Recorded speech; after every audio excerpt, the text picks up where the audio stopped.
Hello दोस्तों, आपका स्वागत है आपके अपने YouTube channel highlight inter science classes में। बच्चों, आज आपको पढ़ाया जाएगा प्रमेय 4 अर्थात थ्योरम 4।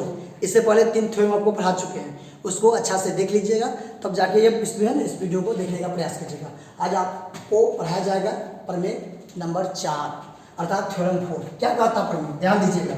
कहता है कि प्रमाणित करो, क्या कह रहा है, प्रमाणित करो कि यदि किसी चतुर्भुज के दोनों विकर्ण एक दूसरे को समानुपाती खंडों में बांटती है तो वह चतुर्भुज क्या होगा, समलंब होगा। कह रहा है यदि कोई चतुर्भुज है जिसके दोनों विकर्ण एक दूसरे को क्या करती है, समानुपाती खंडों में बांटती है तो वह चतुर्भुज क्या हो जाएगा, समलंब होगा। इस बात को क्या करना है, साबित करना है। ठीक है, चलिए साबित करते हैं। कह रहा है कोई भी चतुर्भुज है और कह रहा है चतुर्भुज समलंब होगा। तो कोई भी चतुर्भुज समलंब तभी ना होगा जब चतुर्भुज है ना समलंब के नियमों का पालन करेगा। और समलंब कहता है यदि कोई चतुर्भुज की एक जोड़ी भुजा समांतर होगा तो वह क्या हो जाएगा, समलंब होगा। तो हम क्या करेंगे, मेरा प्रयास यही रहेगा एक जोड़ी भुजा को समांतर करने का। एक जोड़ी भुजा समांतर हो जाएगा तो अपने आप समलंब साबित हो जाएगा। समझ में आता है कि नहीं आया। देखिए इसमें थेरेस प्रमेय का विलोम उपयोग होगा, ध्यान दीजिएगा। मान लेते हैं कि हमारे पास एक यही चतुर्भुज दिया हुआ है, हम बनाएंगे समलंब, ही बोलेंगे नहीं से। ठीक है, मान लेते हैं कि यही एक समलंब चतुर्भुज है, ए बी सी डी। ये क्या है, समलंब चतुर्भुज। ठीक है, अब गौर से देखिए, ए बी सी डी मान लिया कि एक चतुर्भुज, हमको समलंब साबित करना है। तो मान लिया कि ए बी सी डी क्या है, चतुर्भुज है। कर एक दूसरे को है ना, दोनों विकर्ण समानुपाती खंड में बांटती है। तो मानते हैं कि ए सी एगो विकर्ण इसका है और एक विकर्ण क्या है, बी डी है। यह एक दूसरे को ओ बिंदु पर इस प्रकार काटती है कि ए ओ बटे ओ सी जो है ना, वह बी ओ बटे ओ डी के क्या है, बराबर है। यह बात दिया गया है, यह बात क्या दिया गया है, दिया गया। कह रहा है एक चतुर्भुज है, इसके दो विकर्ण ए सी और बी डी है, एक दूसरे को इस प्रकार काटती है बिंदु पर कि ए ओ बटे ओ सी जो है ना, वो बी ओ बटे ओ डी के क्या है, बराबर है। यह बात खुद दे दिया गया। ठीक है, फिर इतना ही नहीं, यह बात भी इसमें स्पष्ट कर दिया गया। यह भी कह रहा है कि यह एक चतुर्भुज है, यह क्या है, एक चतुर्भुज है और इसके दोनों विकर्ण एक दूसरे को है ना दल क्या कहते हैं, समानुपाती खंडों में बांटती है। अर्थात ए ओ बटे ओ सी जो होगा ना, वो बी ओ बटे ओ डी क्या हो जाएगा, बराबर हो जाएगा। बस समझ आएगी। अब हमको साबित क्या करना है कि समलंब होगा। समलंब होने के लिए हमको यह दिखाना पड़ेगा डी सी क्या हो जाएगा, ए बी के समांतर होगा। इस बात को यदि हम साबित कर देते हैं, चाहे ए बी डी सी के समांतर, तो वह चतुर्भुज क्या हो जाएगा, समलंब ऑटोमेटिक हो जाएगा। बात समझ में आया कि नहीं आया। तो चलिए देखिए, ये चतुर्भुज है ना, समलंब कैसे हो जाएगा, इसको हम साबित कर रहे हैं। पहले माना कि ए बी सी डी एक चतुर्भुज है। समलंब नहीं, समलंब तो साबित करना है, सिर्फ चतुर्भुज है। माना कि ए बी सी डी क्या है, चतुर्भुज है, जिसके दोनों विकर्ण ए सी और बी डी, ए सी और पुनः बी डी एक दूसरे को इस प्रकार काटती है, कि इस प्रकार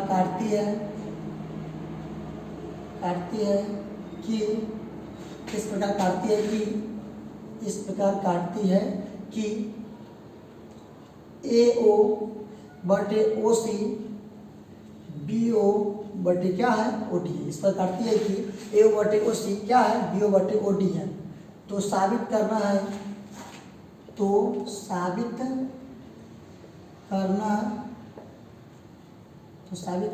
कि क्या साबित करना है, डीसी जो होगा ना, वह ए बी के क्या होगा, समांतर होगा। चाहे ए बी क्या होगा, डीसी के समांतर होगा। तो है ना, इसको साबित करना है और इसी से समलंब आ जाएगा। तो वही बात को लिख दीजिए। ठीक है, तो यह साबित करना है कि ए बी सी डी मतलब चतुर्भुज ए बी सी डी क्या होगा, समलंब होगा। तो हमको पहले तो साबित तो वही नहीं करना होगा कि डीसी क्या होगा, ए बी के समांतर होगा, तो समलंब साबित होगा। तो साबित करना है कि चतुर्भुज ए बी सी डी क्या हो जाएगा, समलंब होगा। चलिए रचना करते हैं। ध्यान दीजिए क्या करते हैं, ओ से देख रहा है, वो देख रहा है ना, ओ से ए बी के समांतर एक रेखा ओ ई खींचते हैं। ओ से क्या करते हैं, ए बी के समांतर, डीसी के समांतर नहीं, उस वाला में दोनों था, पहला प्रमेय जो था तीसरा नंबर, उसमें है ना वो में खींचते थे ओ से ए बी अथवा डीसी दोनों का समांतर। लेकिन इसमें क्या एक के समांतर खींचना है।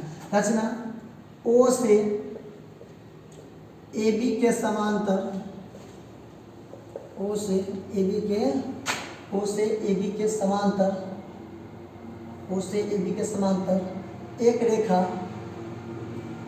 ओ ई खींचा, एक रेखा कौन खींचा, ओ ई खींचा, जो BC को ई बिंदु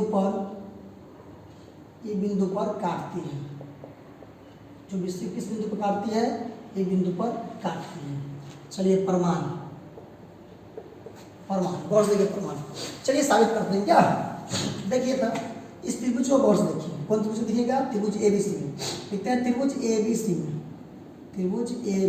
में, चलिए ABC में देखिए था OE समांतर है AB, है कि नहीं है। ये कहाँ से आया बाबू, पता है, रचना से आया है। ये बात कहाँ से आया, रचना से। OE क्या है, AB के समांतर, इसलिए थेल्स प्रमेय में काम करेगा, इसलिए थेल्स प्रमेय से क्या हो जाएगा, देखिए इधर थेल्स से क्या हो जाएगा, CO बटे OA, चाहे इसको ऐसे लिखिए, AO बटे OC जो होगा ना, AO बटे OC जो होगा वो क्या होगा, BE बटे EC के क्या हो जाएगा, बराबर हो जाएगा। थेल्स प्रमेय से क्या हो जाएगा, इतना बटे इतना होता है, तो हम उल्टे लिए हैं, इतना बटे इतना जो होगा वो इतना बटे क्या होगा, इतना के बराबर होगा। तो लिखे इसलिए थेल्स प्रमेय से AO बटे OC बराबर क्या होगा, BE बटे EC हो जाएगा। इसको समीकरण क्या मानते हैं, फर्स्ट। किंतु दिया गया है कि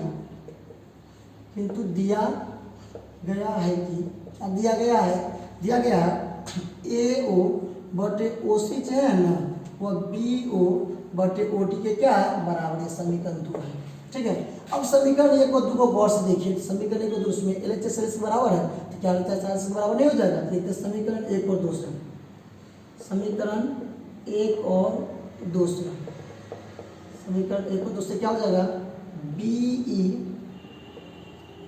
BE बटे EC क्या हो जाएगा, BO बटे OD के बराबर होगा। ध्यान दीजिए, BE बटे EC जो होगा वो क्या होगा, BO बटे OD के क्या हो जाएगा, बराबर हो जाएगा, ठीक है। यहाँ पर ध्यान दीजिए, यहाँ पर अब देखिए एक त्रिभुज बन रहा है, कौन त्रिभुज बन रहा है, गौर से देखिए। त्रिभुज है BCD, एक त्रिभुज लिखते हैं, त्रिभुज BCD में, अब त्रिभुज BCD में गौर से देखिए, त्रिभुज BCD में क्या देख रहे हैं कि BE जो है ना, BE बटे EC जो है वह BO बटे OD के बराबर है।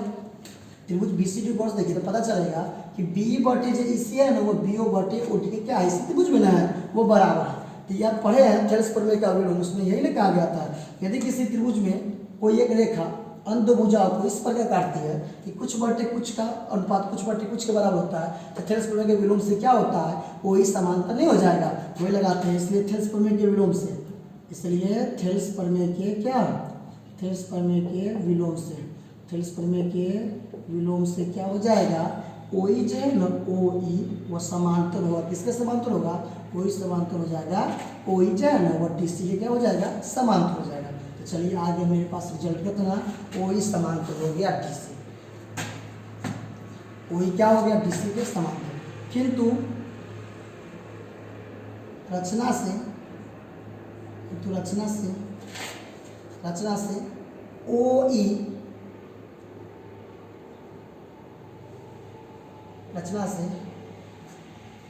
O से देखिए यहाँ पर, O से AB के समांतर था, OE खींचे कि नहीं, AB के समांतर नहीं खींचते, क्योंकि रचना से क्या है, OE समांतर है किसके, AB के, क्या AB के समांतर रचना में दिए हुए हैं, ठीक है ना।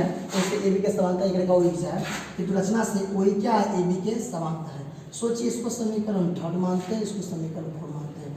दोनों समीकरण में देखिए, एक बार साबित किए हैं कि OE क्या DC के समांतर है, और रचना से क्या नहीं हम माने हुए थे कि OE क्या AB के समांतर है। सोचिए, एक ही रेखा जो DC के समांतर भी है और AB के समांतर है, इसका अर्थ क्या होता है कि AB क्या हो जाएगा, DC के समांतर होगा कि नहीं।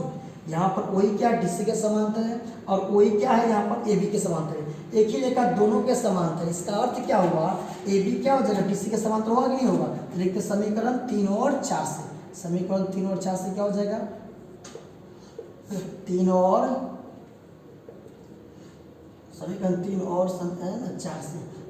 4 से क्या आ जाएगा, DC जो होगा ना, DC वह समांतर हो जाएगा किसके, ए बी के समांतर हो जाएगा। DC क्या हो जाएगा, DC हो जाए ए बी के समांतर हो जाएगा। अब ध्यान दीजिए DC हो गया ए बी के समांतर, तो लिखते हैं अब चतुर्भुज ए बी सी डी में क्या देखते हैं कि DC क्या है, ए बी के समांतर है, इसलिए चतुर्भुज ए बी सी डी क्या हो जाएगा, सबलंब होगा। इसलिए चतुर्भुज ए बी सी डी क्या हो जाएगा, सबलंब हो जाएगा। इसी बात को क्या कर देना था, साबित कर देना था। यहाँ तक तो चलते हो सही, आपको क्लियर हो गया होगा। यहाँ के बाद है ना, आप यहाँ तक जब प्रूव कर लीजिएगा, उसके बाद इधर आ जाएगा। यहाँ पर लिखिए अब त्रिभुज ऐसे फिर त्रिभुज BCD में, इस त्रिभुज लेते हैं BCD में इतना क्या है, इतना के बराबर है। यह साबित किया है, कि नहीं, बगल में देखो, बगल में यह लिख दिया सर, इस तरह लिख भी देना, साबित किया गया है। तो पूछे कहाँ से आप लिख दिया है, साबित किया गया है। अब देखिए यहाँ से आ गया, वही क्या होगा, DC के समांतर हो गया। और हम जो है ना रचना से लिए थे, वही क्या था, AB के समांतर था, इसलिए DC क्या हो जाएगा, AB के समांतर हो जाएगा। पूरा इसके बाद क्या चलेगा, ऊपर आ जाएगा। अब देखिए अब त्रिभुज ABCD में DC क्या है, AB के समांतर है, इसलिए चतुर्भुज क्या हो जाएगा, सबलंब चतुर्भुज होगा। और आपको तो हम वही बात बताया है कि कोई भी चतुर्भुज में यदि दो भुजा समांतर हो जाती है, अर्थात एक जोड़ी भुजा समांतर होती है, तो वह चतुर्भुज क्या हो जाएगा, वह चतुर्भुज क्या हो जाएगा, सबलंब हो जाएगा। बस समझ में। आशा करते हैं आपको यह वीडियो काफ़ी अच्छा लगा होगा। फिर मिलते हैं नेक्स्ट वीडियो में, तब तक के लिए बेस्ट ऑफ लक।